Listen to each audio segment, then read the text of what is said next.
There is a specific, corrosive kind of silence that surrounds the topic of money among those of us who have crossed the 40-year mark. We talk about everything else. We talk about sports. We complain about politics. We discuss our aging parents or our children's struggles. But we rarely, if ever, talk about the humiliation.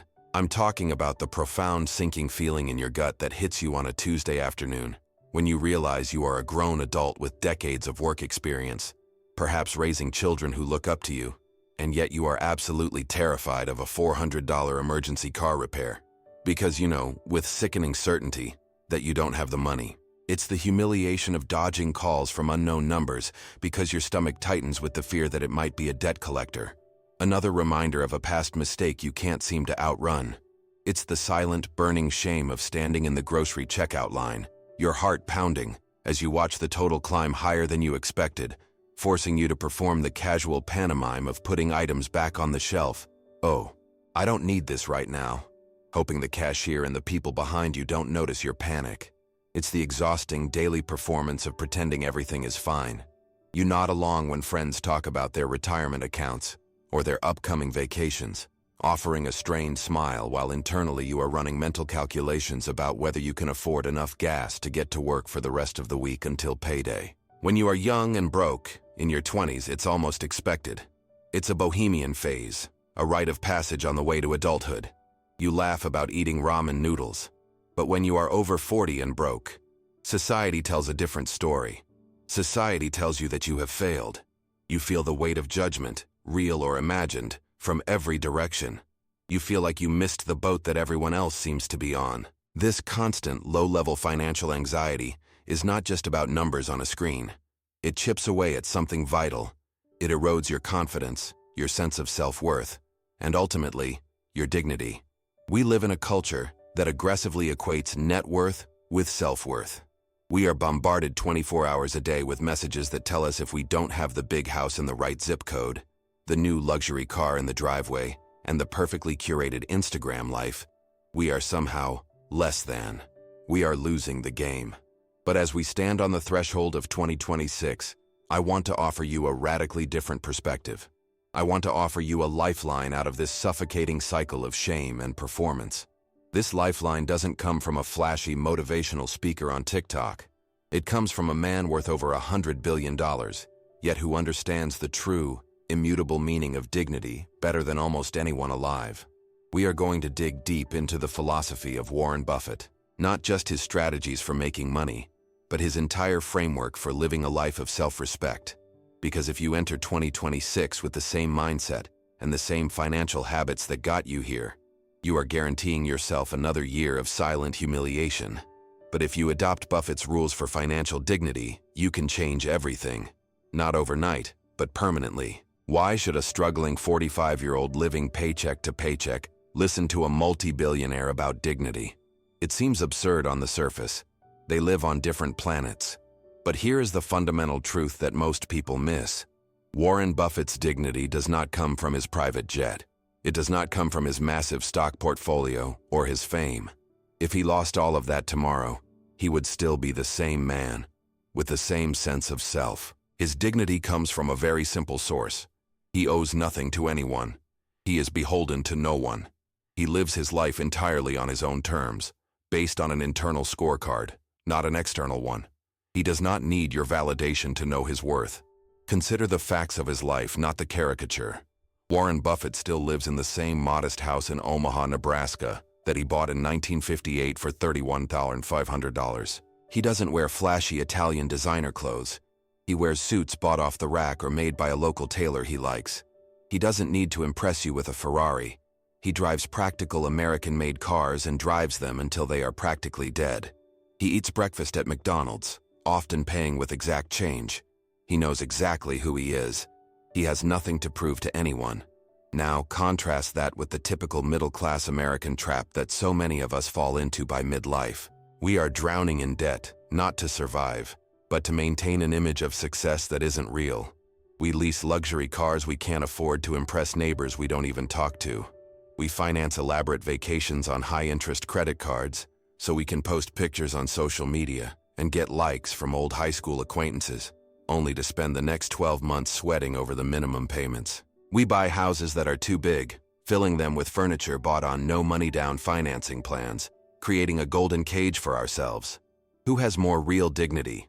The billionaire eating a cheap burger in a 10-year-old car with zero debt and absolute freedom of time, or the middle manager driving a brand new leased BMW who is terrified of losing his job because he is exactly 2 missed paychecks away from total bankruptcy? Dignity is not luxury. Luxury is often just debt dressed up in nice clothes. Dignity is freedom. Dignity is having options. Dignity is the ability to look your boss, your banker, or anyone else in the eye and know that you own your life, and they don't hold the keys to your survival.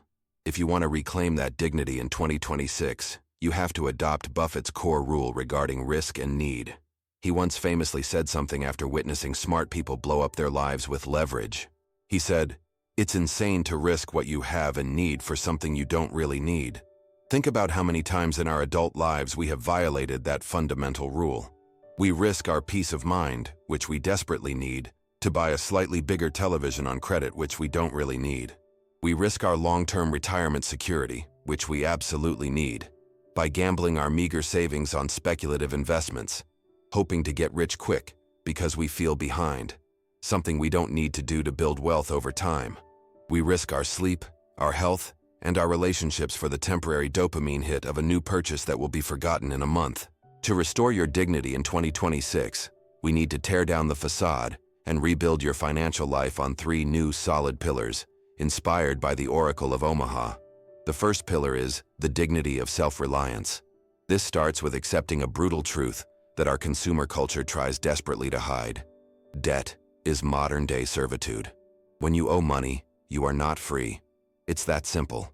A portion of your labor, your time, your energy every single day belongs to someone else. You wake up, you go to work, and the first hour, 2 hours, or 4 hours of that day are not for you or your family. They are for Visa, for MasterCard, for the bank that holds your car note. You are working to enrich institutions that view you as nothing more than a reliable source of interest payments. When you are over 40 and loaded down with consumer debt, you have voluntarily placed yourself in financial handcuffs. You have traded your freedom for stuff. Every time you swipe a credit card to buy something you cannot afford to pay for in cash right now, you are stealing from your future self. You are making a pact with the devil. You are saying, "I want this pair of shoes, or this dinner out, or this gadget right now, and my 50-year-old self or my 60-year-old self will just have to figure out how to pay for it, plus interest." It is a profound act of disrespect toward your own future. You are burdening an older, perhaps frailer version of yourself with the consequences of your impatience today. Buffett's view on debt is stark and uncompromising. He avoids it almost entirely in his personal life. He understands the mathematics of leverage. While debt can make you very rich if you are a highly sophisticated investor in a rising market, debt crushes the average person. It introduces fragility into your life. If you have no debt and $5,000 in the bank, you can survive a job loss for months. You can walk away from a toxic boss. You have power. If you have $50,000 in consumer debt and $5,000 in the bank, a job loss is an immediate life-altering catastrophe. The debt doesn't care that you lost your job. The interest keeps ticking. The calls start coming. The humiliation begins. Restoring your dignity means declaring total war on consumer debt in 2026. It means looking at your credit card balances not as monthly payments to be managed, but as chains that are binding you. It means getting angry at the situation. The most dignified thing you can do this year is not driving off the lot in a new car. The most dignified thing you can do is driving your old paid-off car with immense pride, knowing the title is sitting in your desk drawer at home, not in a bank's vault. The most dignified thing you can do is taking a pair of scissors to your credit cards and deciding that from this moment forward, if you cannot pay cash for it, you do not need it. You are done financing your life. You are done pretending. This requires a massive psychological shift. You have to stop caring, truly stop caring, what other people think about your lifestyle. You have to divest from the external scorecard. Buffett famously said about his own life, "If anything, I'm overcompensated for what I do. I have everything I want. I have a warm house, good friends, a great family. I don't need 20 houses to be happy." Think about that. If one of the richest men in the history of the world doesn't need 20 houses, or a yacht, or a private island to be happy, Why on earth do you think you need a new iPhone every year? Or a closet full of clothes you rarely wear? Or a luxury car lease to be happy? You don't. You have been sold a lie. This leads us directly to the second pillar, the dignity of simplicity. Somewhere along the line we were taught that a complicated financial life is a sign of sophistication and success. We think we need 12 different credit cards to maximize obscure reward points. We think we need complex car leases with balloon payments. We get involved in timeshares that become millstones around our necks. We listen to expensive financial advisors selling us whole life insurance policies or complex annuities that we don't understand, paying high fees for the privilege of being confused. All this complexity does is create stress. It creates cognitive load.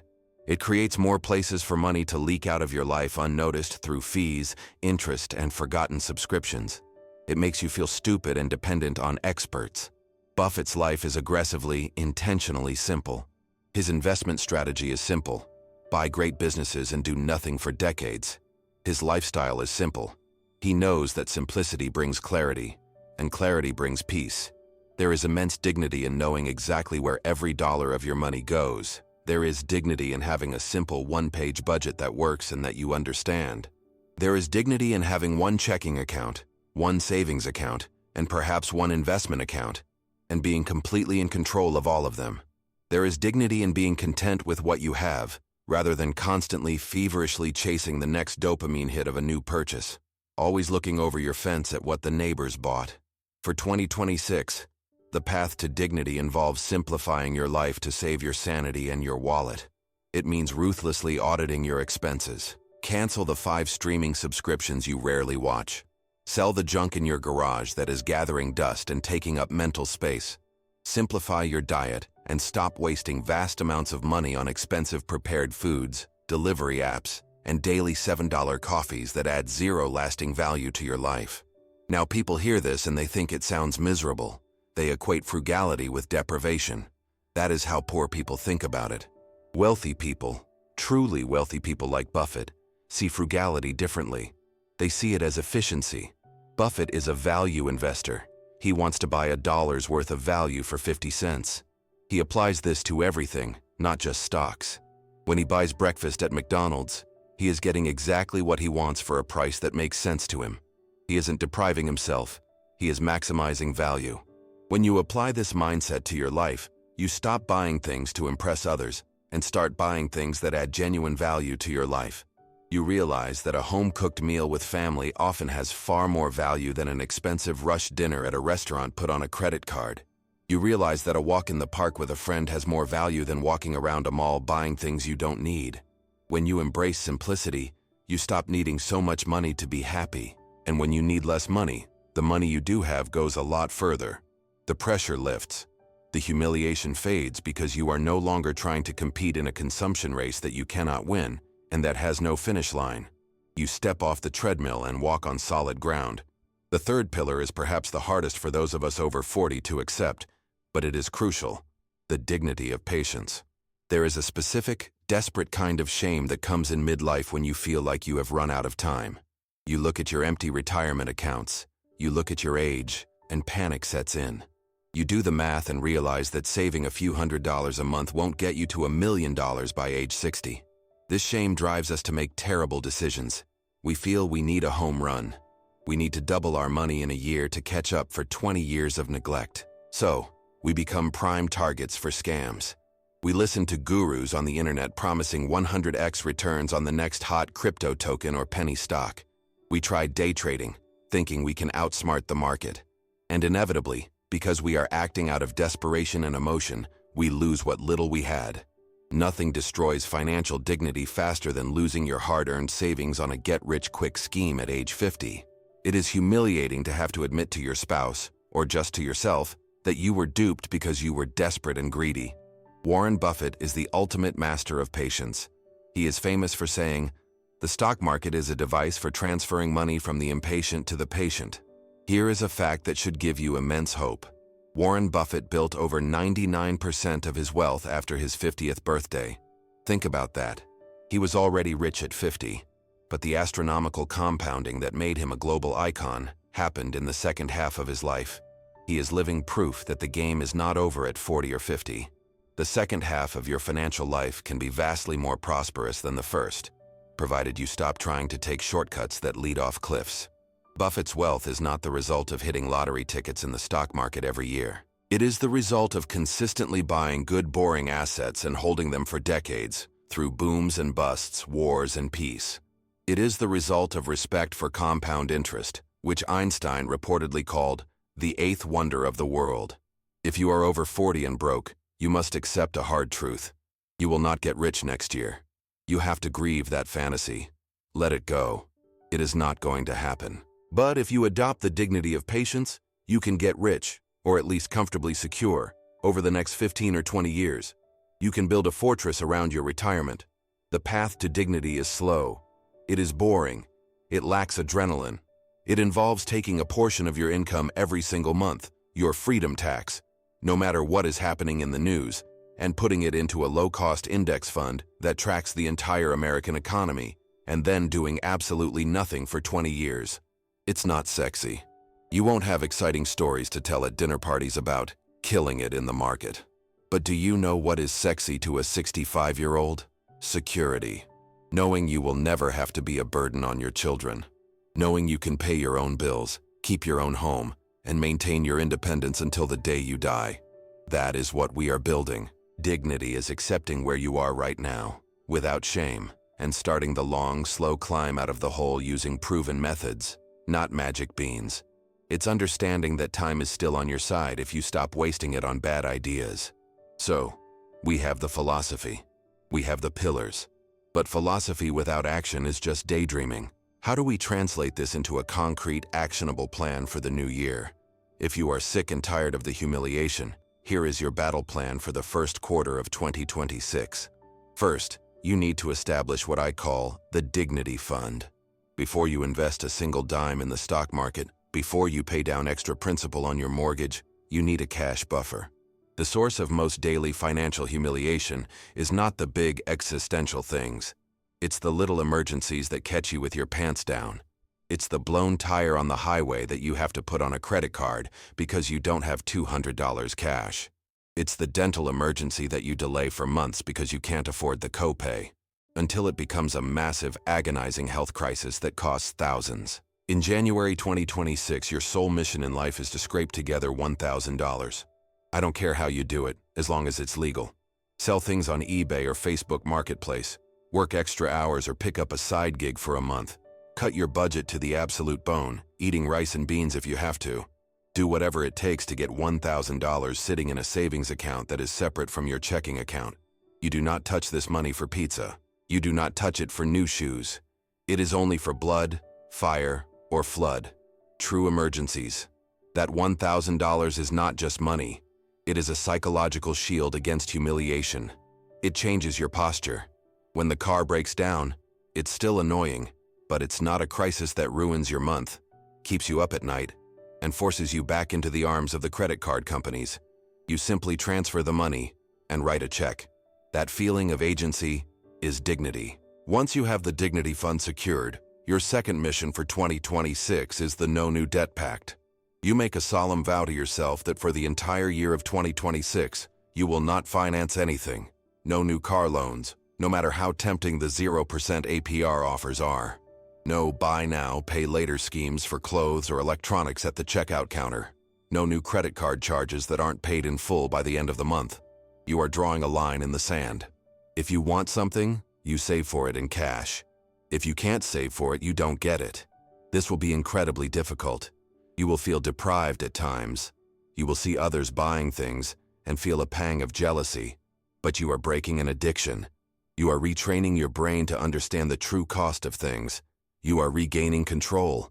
Every time you say no to new debt, you are saying yes to your future freedom. Finally, once the Dignity Fund is set and the bleeding of new debt has stopped, you must begin the slow process of building real assets. You must become an owner. Even if it's only $50 or $100 a month, you need to start buying into the American economy through a simple, low-cost S&P 500 index fund. You need to cross the line from being purely a consumer, a source of profit for others, to being a capitalist, a partial owner of the system. When you own shares of stock, even a small amount, your mindset shifts. You are no longer just a person struggling to pay bills to big companies. You are a partial owner of Apple, of Microsoft, of Johnson & Johnson. You benefit when the economy grows. You stop thinking like a victim of the system and start thinking like a participant in it. Buffett's rule is simple for the average person. Keep costs low, keep it simple, and never bet against America in the long run. By slowly, consistently buying into the market, month after month, year after year, regardless of the headlines, you are securing your future self's dignity. The road ahead is not easy. Anyone who tells you it is lying to sell you something. Changing habits that have been ingrained for 20 or 30 years at age 45 or 55 is incredibly difficult. It requires constant vigilance. You will face temptation. You will have setbacks. The shame of where you are right now will try to pull you back into inaction or push you toward desperate gambling to catch up. But remember this, your age is not a barrier to dignity. Your bank account balance right now is not your final verdict. It is just a snapshot in time, a reflection of past choices. Dignity is a choice you make every day, in the small moments no one else sees. It's the choice to cook a simple meal at home instead of ordering expensive delivery on credit because you're tired. It's the choice to drive your old car with pride, knowing it represents your freedom from payments. It's the choice to transfer that $50 to your investment account for your future, instead of spending it on fleeting entertainment today. Warren Buffett shows us that true power doesn't come from flashing money. It comes from having control over your own life. It comes from discipline. It comes from patience. It comes from knowing what you need, and more importantly, what you don't need. Let 2026 be the year you draw a line in the sand. No more hiding from your finances. No more shame about your past. No more pretending to be someone you're not to impress people who don't matter. Let this be the year you decide that you, as a human being, are worth more than the debts you owe. Let this be the year you reclaim your financial dignity, one slow, boring, disciplined step at a time. If you are ready to take this journey, if you are sick of the humiliation and ready for self-respect, then stay with us. We are going to walk this path together, using the wisdom of the masters to guide us home. Welcome to your new beginning.